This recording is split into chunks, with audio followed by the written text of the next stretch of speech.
Hey, this is me building and strategizing my 400k per year profit solo consulting business right in front of your eyes. And what you're watching right here is a daily video series that always follows the exact same framework. I always start by answering your questions. This means that you have any question, you can ask your question down below in the comment section, and then I'll personally answer your question in tomorrow's video. It's a good engagement hack, and I get to bring some instant value to all of you people watching this video, which is the main purpose of doing content, right? Then I run you through business stats, which is me filling out this sheet every single day. I've done it for more than 100 days in a row now. Then I run it through my to-do list, what I did today and what I'll do tomorrow. And then last but not least, I try to fix my bottlenecks that I'm facing inside of my business right in front of your eyes. So if you're new here, my name is Frederik, and I've actually already scaled 2 of my own coaching and consulting businesses to more than 100k per month, which is, if you add it up, $1 million a year, a little bit more. But this time I want to do things a little bit differently. So let's head into community. And then how these videos always go is that I find a comment, a question that I haven't interacted with, which means that is the question that I must answer. So for example, from Codeco here today, I hopefully I said your name correctly, brother. My apologies if this has already been asked before, but 2 questions. What do you think about a pay and results basis for a YouTube content agency? Would love to hear your take on it. Ooh, interesting. I think, so a YouTube content agency, what does a YouTube agency do really? So I believe that ideate videos, maybe script videos, probably also edit videos, and then post-production, so like thumbnail, titling it, and uploading it. So I think, bro, if you, for example, want to start a YouTube agency, you will probably have some cost by having a team of editors. And if you are working only on pay and results, you are risking your own money here because the client is not paying anything, but you have to pay the team. So I would say that that's a big risk for me, first of all. And then also, second of all, YouTube is, for me, for example, very middle of funnel. It's not really something that brings a lot of new people in. And of course it does the selling, but what really converts in the end is appointment setting and writing back and forth with people. And then of course sales calls. I don't do DM setting or sales calls in my case because I run a bit of a different business. But for 95% of people, probably sales calls is the conversion, right? So I think, bro, I would be very, very specific with the KPIs that you are kind of like promising people. So maybe you're promising them specific amount of appointments, views, engagement, whatever. But I would say, bro, that I would probably stick away from pay and results only. I, for example, have a YouTube agency that I'm paying. I'm paying them like 2.2k a month, and that's for 4 videos. Right now, I'm not really doing a lot of stuff on my main channel because I'm building my program and yada yada. But I think it's a pretty fair price for getting 4 videos edited and some help on like the packaging, so title and thumbnail. So I think, bro, a lot of people are willing to pay for YouTube because they know how big of a headache it is to deal with editors, post-production, large content scripts, etc. So I think, bro, if I were you, I would, if you have a case study, then what I would do is that I would have like base retainer. So like maybe let's say 1 to 1.5k, and then maybe let's say 5% commission on all people who closes from your YouTube videos. So the direct link in the in each YouTube video that you make. I think that would be a pretty cool package, to be honest. So yeah, bro, that's my thoughts. I think you can do you can do anything that you want, of course, but that's my take. Is it possible for you to provide a template of that Google Sheet that you use to track? I've also started daily tracking, and I love your setup. Thank you, bro.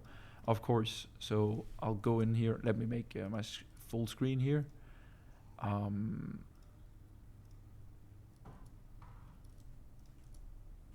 There you go. So I'll comment here, bro, then you can get the sheet. And to anyone else watching, you can also get the sheet.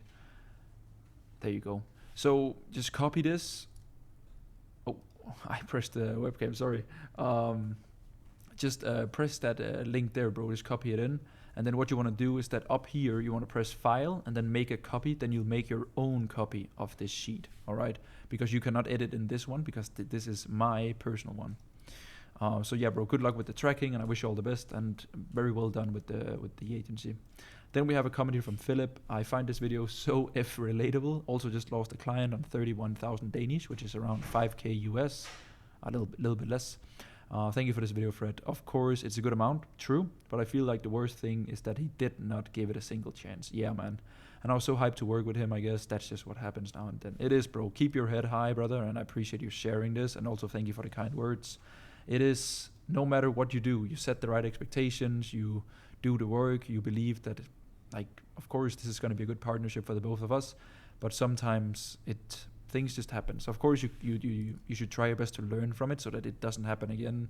But like, business is people, right? And people are humans, and humans are unpredictable sometimes. So just keep your head up, bro. On to the next one. Sasang says, hey, good to see you, bro, by the way.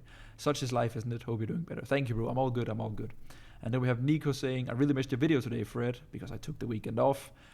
Do not let one bad client shake you too much. That's very, very true. Keep staying true to what you promise and do your best. Correct. Nothing else matters. You are as transparent and as real as can be. Thank you so much, man. I really appreciate that. Thank you. Then we have Melde saying, nice vid today. Thank you, bro. I'm considering to buy a Whoop band, but which one would you recommend as a gift or a W for the good work that I've been doing the last month? Or would you not reward yourself with these kind of things? I think, bro, definitely reward yourself. I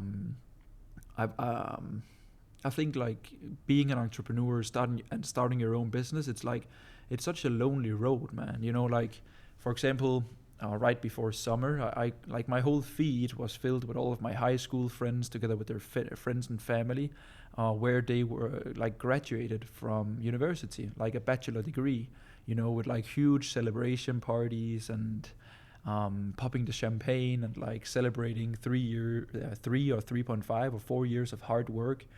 And like, parents I saw on my Facebook posting, like, proudly of their children finishing university, and now they'll go on to get their master's degree and all of these things. And I was like, damn, you know, like, my mom and dad will never get to salute and celebrate me for finishing university. Not a single person in my family went to university, so I think for them that would have been a huge moment if I were to graduate university, get a bachelor or even a master's degree, you know. But then at the same time, I'm like, I have a pretty good business, I would say, and I'm really proud of what I've achieved, and I also believe that I probably have more experience and more learnings versus if I studied for 3 years business. Of course, do whatever makes you happy, and you should always that should just be the only thing that you focus on in life, right? It's like doing something that makes you proud of yourself and something that you like to do. But the point here is, Mel, that, like, as an entrepreneur, if you don't celebrate your wins, no one else will celebrate you, right? So I think, bro, it's a really good idea for you to, like, get yourself a Whoop band if that's something that you want, if you hit a certain milestone or whatever. So definitely, bro. I have the newest Whoop or whatever, and I like it a lot. So I can only recommend it. I've had the old one as well, but I really like the new one, especially for the battery time. I hated that I had to charge it so much all the time, but this one is really, really good. So for everyone watching this, like, celebrate your wins, and, like, because it's so easy to always just, like, next milestone, you know, as an entrepreneur, like, there's always someone else out there doing better than yourself. A lot of you will watch me and think, oh, Fred, he makes more money than I do, and he has more clients, and he's happier and more successful than I am. And then I'm sitting here and I'm looking to someone making 150 grand a month or something, and I'm like, oh, I wish I was that guy. And that guy is looking at someone making 500k a month, you know. It's that story, and I think many of you have probably seen it, of, like, the billionaire, the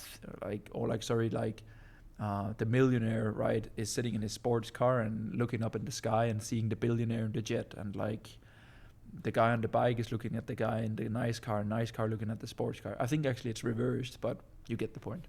So just, like, always practice being grateful. I write down in this book a lot of like, the stuff that I'm happy for and grateful for, and it makes me feel extremely good about myself and my business, and just, like, sticking to my own thing, because that's how it's not gonna make you happy chasing a bunch of stuff all the time. So thanks, man. Then we have Akshat. How exactly would you structure consulting for large firms with 20 plus employees? Interesting. So I think if a company has 20 different employees, there are, like, different departments, right?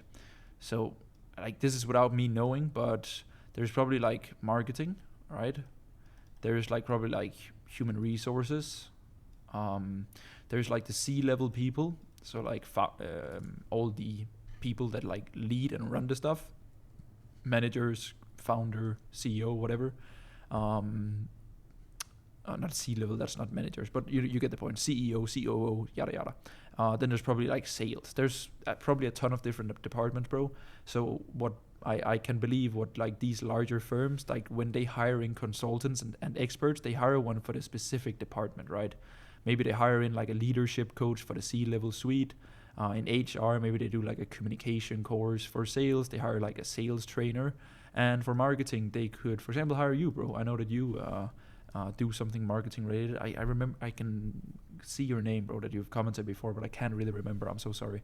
So I think, bro, you wanna structure your offer for whatever department that where it makes sense, and just like, hey, I can teach your marketing department how to do X, Y, Z. You know, I'll teach your sales team how to get 10% more out of their leads. I'll teach your C-level to how to like more effectively manage employees, whatever. So I think tailor your consulting offer for whatever department of the company that you're the expert in, bro. So that's how I would do it. Then I would focus on a lot of like in-house material, training days, workshops, so that it affects all the people in that specific department, so that it's something that they can do. And then I'll probably have like something follow up in like 3 or 4 months. We catch up, review, and then you're off on your own. You've now learned this skill that whatever it is that you can do, bro. So yeah, do that, bro. That's how I would do it. Then we have Miles saying, bro, at least be a little bit unique. You are copying Nick too closely. It made me instantly not like you, even though I clicked on your video based on your title and thumbnail. I appreciate the honesty, bro. And I think the Nick you are mentioning is Nick Sarayev. He's also a guy doing daily updates. And I've said many, many times that is where I got the inspiration from, because I loved watching his daily updates every single day. But he is also an AI and automation and agency, which is pretty far from what I'm doing. So now I actually don't watch it anymore, because I'm interested in scaling consulting and scaling my business and info and content and all of these things. So I felt like there was something missing, and I really liked the concept, so that's why I took it. And I've also done it to my own, following a structure that I believe is more valuable to my audience.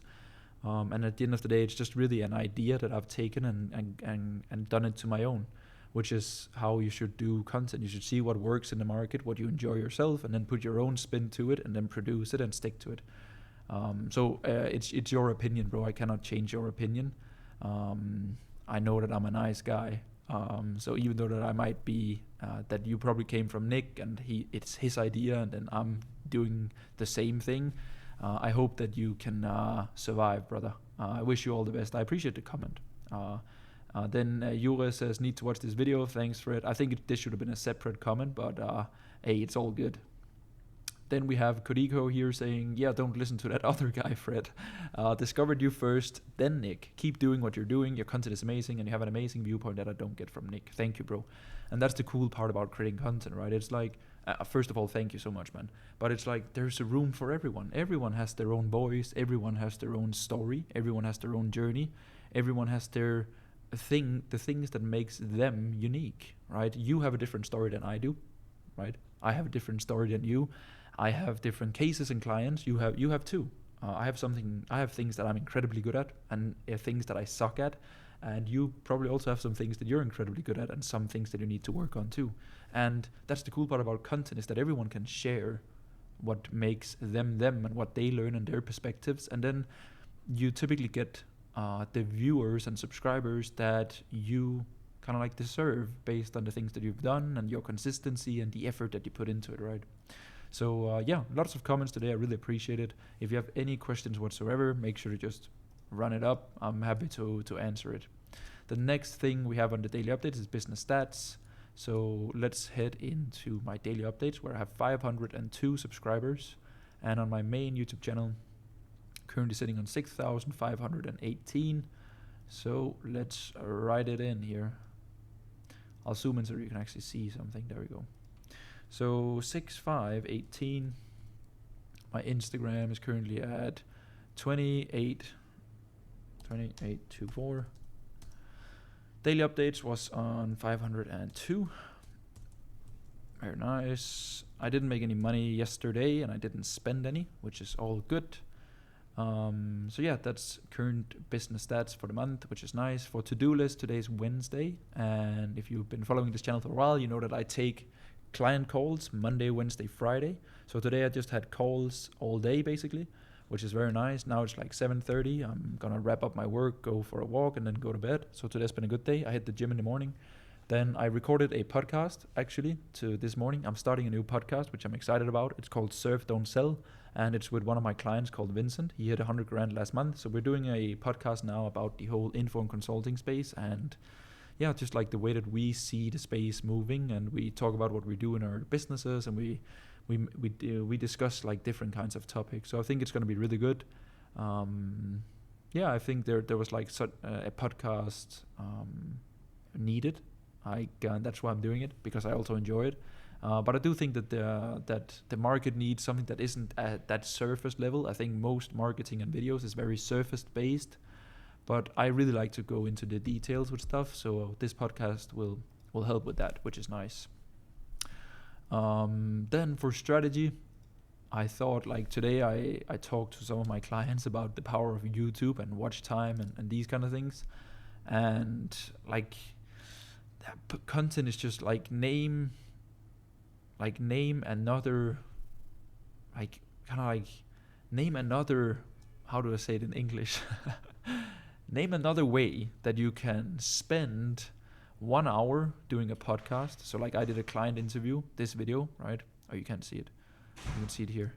This video, I did an interview with my client Vince, right? And it took around an hour. I pressed record, and then I recorded it. It took an hour. I paid someone $200 to edit it, and then I threw it up. And the first day it got 71 hours watched. So I spent 1 hour, and then now my audience have watched me interview one of my clients about how I helped that client to 100 grand a month, and people have spent 71 hours watching that video, and I spent an hour doing it. So I think it's always mind blown in terms of the input that you put into content and what you can get out in terms of leverage. So I think that's really, really unique. And I just wanted to like add that there, because it's insane. You know, if I head into my like videos here, you can also see, for example, like the ads video that I made, right? It has like 95 hours, and it took me 1 hour and 10 minutes to record. It was a guide that I made for my clients, so it was already made. I just turned on the camera and walked through it, and it got 95 hours watched, right? This video here, 260 hours watched, 3K views, 50 subs. Then we have this how to build an audience of buyers, like 1,100 hours, right? And then of course my most popular video, which is the digital coffee shop, 4,800 hours. It's absolutely crazy, right? Because I probably spend maybe like 5 or 6 hours per video. This one. Also this one. I think it also did pretty well. Yeah, like 500 hours, you know.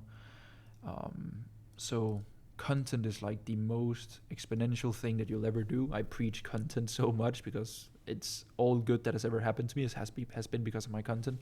And I preach it to my clients too, you know. Most of my clients, like 90% of my clients, do YouTube, Instagram, and there's a reason for it. It's like the most important thing that you'll ever do. So I just wanted to share some numbers with you in terms, like, maybe you're not doing content yet, but I just gave you 4,800 reasons to why you should do it, right?